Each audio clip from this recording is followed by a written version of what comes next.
হচ্ছে তাতে আমরা সমস্ত মেডিকেল কলেজে জুনিয়র ডাক্তাররা অত্যন্ত ক্রুদ্ধ। গতকাল ঘটনাগুলো ঘটেছিল এইভাবে, এক, সমস্ত মেডিকেল কলেজে জেনারেল বডি মিটিংয়ে সম্মিলিতভাবে প্রেস মিটিং করা হয়েছিল। আমরা জানিয়েছিলাম আমাদের কোনো দাবি এখনো মানা হয়নি, তাই ন্যায়ের দাবিতে আমাদের আন্দোলন চলতেই থাকবে। আমরা জানিয়েছি আমরা কর্মবিরতি ডেকেছি, কারণ এই নিরাপত্তাহীন পরিবেশে কাজ করতে আমরা একেবারেই স্বচ্ছন্দ নই।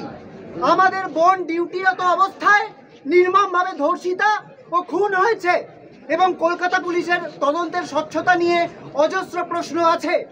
আমরা এটাও জানিয়েছি কোনো আউটডোর বা এমার্জেন্সি পরিষেবা বন্ধ করা হয়নি। আমরা জুনিয়র ডাক্তাররা এই পরিস্থিতিতে একেবারে নিরাপদ নই, তাই আমরা কর্মবিরতিতে আছি। আমাদের সিনিয়র ডাক্তাররা সকলেই পরিষেবা চালু রেখেছেন। দুই, কিন্তু অত্যন্ত দুঃখ ও বেদনার সাথে আমরা লক্ষ্য করলাম আমাদের মাননীয় মুখ্যমন্ত্রী সকলের সামনে দাবি করলেন আমাদের যথেষ্ট কর্মবিরতি হয়ে গিয়েছে এবং আমাদের কাজে ফেরা উচিত। অথচ গতকালের ঘটনা থেকে স্পষ্ট ন্যায় বিচার পাওয়ার পথে আমরা 1 ইঞ্চিও পেরোতে পারিনি। 3, আমরা সারা বাংলা জুড়ে আমাদের আন্দোলনের সমর্থনে অভূতপূর্ব সাড়া পেয়েছি। সাধারণ মানুষ 15ই আগস্টের রাত্রি দখল করতে স্বতঃস্ফূর্তভাবে এগিয়ে এসেছিলেন। স্বাধীনতার রাত দখল করে সকলে সমস্যারে আমাদের সহকর্মী অভয়ার ন্যায় বিচারের দাবিতে আওয়াজ তুলেছেন। সেই উৎসাহ অক্ষুণ্ণ রেখে কাল রাতে আরজিকর হাসপাতালের সমস্ত মহিলা ডাক্তারি ছাত্রীরা একটা প্রতিবাদ মিছিলের প্রস্তুতি নিচ্ছিলেন। ঠিক তখনই একটি উন্মত্ত আক্রমণকারী দল আরজিকর এমার্জেন্সি গেটে আক্রমণ করে। তারা গেট ভেঙে দেয়, হাসপাতালের ক্যাম্পাসে হানা দেয়। ডাক্তারদের প্রতিবাদ মঞ্চ, এমার্জেন্সি বিভাগ, গাইনি ওয়ার্ড, ইএনটি ওয়ার্ড ভাঙচুর করা হয়।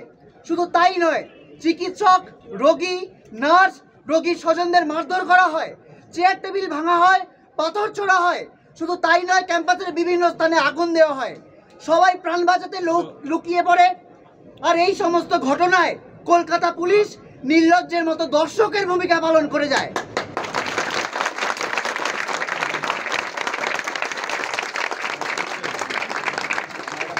এটা দিনের আলোর মতো স্পষ্ট যে কালকের ঘটনাটি একটি সুপরিকল্পিত এবং রাজনৈতিক মদতপুষ্ট একটি আক্রমণ। এই তথ্য প্রমাণ লোপাটের যে নোংরা চেষ্টা চলছে এবং ভয়ের পরিবেশ তৈরি করার যে চেষ্টা চলছে, সেই তালিকার একটা নতুন সংযোজন। পুলিশ কমিশনার অত্যন্ত উদ্ধতভাবে জানিয়েছেন তারা নাকি সমস্ত তদন্ত চালিয়ে গেছেন, অথচ মাননীয় হাইকোর্ট পরিষ্কারভাবে তাদের তদন্তের প্রতিটা ধাপে অপদার্থতার চোখে আঙুল দিয়ে দেখিয়ে দিয়েছেন। তাই এই জিনিস আজকে সিবিআই এর হাতে গেছে। কলকাতা পুলিশ বলছেন যে তাদের বদনাম করার জন্য যে অপপ্রচার হয়েছে, সেই জন্য নাকি কালকের এই আক্রমণের ঘটনাটা ঘটেছে। অথচ বোঝা যাচ্ছে যে ন্যায়ের দাবিতে চলা এই আন্দোলনের গতিকে ভয় পেয়েই রাজনৈতিক মদতপুষ্ট এই অসভ্য আক্রমণ চলেছে। আমাদের প্রতিবাদকে নীরব করার যে প্রয়াস চলছে তার তীব্র নিন্দা করছি।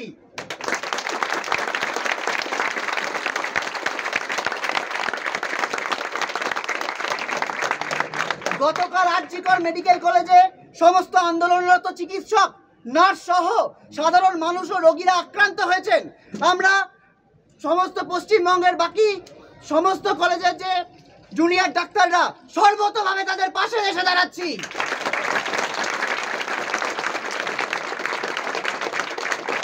এই মুহূর্তে এটা স্পষ্ট আমাদের এই আন্দোলনের প্রতি সমস্ত মানুষের, সমস্ত রাজ্যের মানুষের, সমস্ত দেশের মানুষের সমর্থন রয়েছে।